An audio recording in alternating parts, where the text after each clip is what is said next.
Is there anyone on stage, and can I see hands, who is unwilling tonight to pledge your support to the eventual nominee of the Republican Party? Raise your hand now if you won't make that pledge tonight. Mr. Trump. Whoa, what a difference 6 months makes, huh? That was the first Republican debate hosted by Fox News back in August, where all the candidates, with the exception, I should point out, of Donald Trump, promised to support the Republican nominee no matter who got the nod.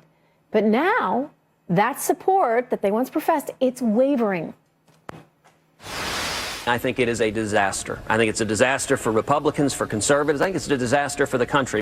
I said in the debate when they asked if I would support him, I said yes, but sometimes it's really tough. Look, I'll be honest with you, it's getting harder every day. I'm not going to change my position today about supporting the nominee because I still believe that Donald Trump will not be the nominee. But wait a second, didn't they take that pledge? I mean, didn't they promise to support the nominee? Why are they wavering on this right now? This, as the candidates are campaigning hard hours before tomorrow's primaries, including John Kasich. You can see live pictures of him there in his home state of Ohio. He's actually being joined by Mitt Romney on the campaign trail there in Canton, Ohio. Leslie Marshall and Matt Schlapp are back with me. And I guess the question is this going to be fait accompli? If Donald Trump manages to walk away with more delegates tomorrow night, Matt Schlapp, is he going to be the nominee for the Republican Party? Look, if he wins in Ohio and in Florida, and all the polls in Florida show him with a double-digit lead, in Ohio it looks very tight, and of course we have Illinois and North Carolina and other big states to come. But if he wins Ohio and Florida, it's just almost impossible to imagine a scenario where he doesn't have the minimum number of delegates going into the convention. So I think tomorrow is just a huge day for this campaign. And Leslie, would you be betting that he's actually going to be the Republican nominee at this point? Actually, yes. As a matter of fact, Trish, my fellow Dems for a long time now. I know you're hoping for it. Donald Trump will be. No, not just hoping for it, but I said, look, when he first ran, people said, oh, it's a joke. He's just getting an ego boost. I said, look, I live in a state where Arnold Schwarzenegger was our governor. This guy could, and I do believe will be the Republican nominee. And I agree with Matt. He gets Florida and Ohio, and I think unstoppable would be the term. Was that a fair assessment I made when I said, you know, you're kind of hoping for it? I mean, a lot of Democrats, do they want to see Donald Trump win because they think he'd be easier to beat?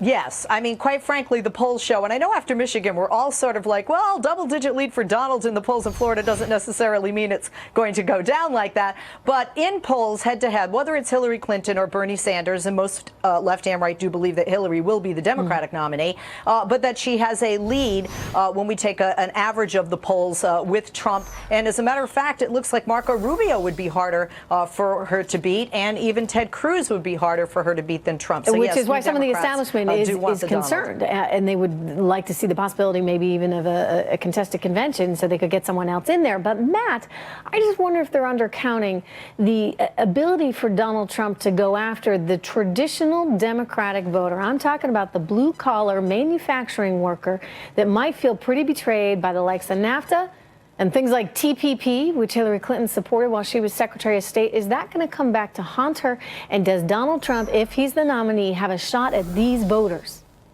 Yeah, first of all, let's just say any Republicans who are saying that they won't support the eventual nominee if it's Donald Trump, they're doing nothing but helping Hillary Clinton. That is clear. End of statement. Yeah. Second thing is that for those folks who don't believe that Donald Trump is their preferred candidate or they have problems with Donald Trump, I invite them to make lemonade out of their lemons. And the fact is that there's a realignment going on in politics. It's going on the left and it's going on the right. And the fact is Donald Trump is going to put together a unique political coalition. And I think all these polls we're seeing about general election matchups, I would throw them away. I don't think they're that relevant. I think that things are changing so quickly that we're going to have to see how this comes together. I, for one, believe that Ted Cruz or Donald Trump have a chance of winning that general election because I think Hillary Clinton, she is used goods. People are tired of her and they're tired of these scandals. Yeah, go ahead, Leslie. Shaking your head. No. Look,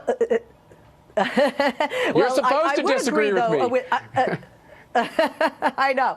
But with Hillary, I have to say, she really does have to get to the blue-collar workers. First, as a woman, I get so angry that this woman is blamed for Bill Clinton signing NAFTA into law, which I was against even as a Democrat, even back then in the early 90s. She is not her husband. Although TPP, that's something she has to be specific and clear with. Hey, I was supporting this when I was Secretary of State, maybe because my boss was supporting it. I really don't, and this is why and what I want to do going forward. And she does have to target those blue-collar workers. But we are only seeing approximately 40% of Republicans supporting Donald Trump. In the general election, more people are going to come out who I think many of which are more socially liberal, and I think many of them will I want to go back to Matt for a moment because he used a term describing Hillary Clinton, used goods.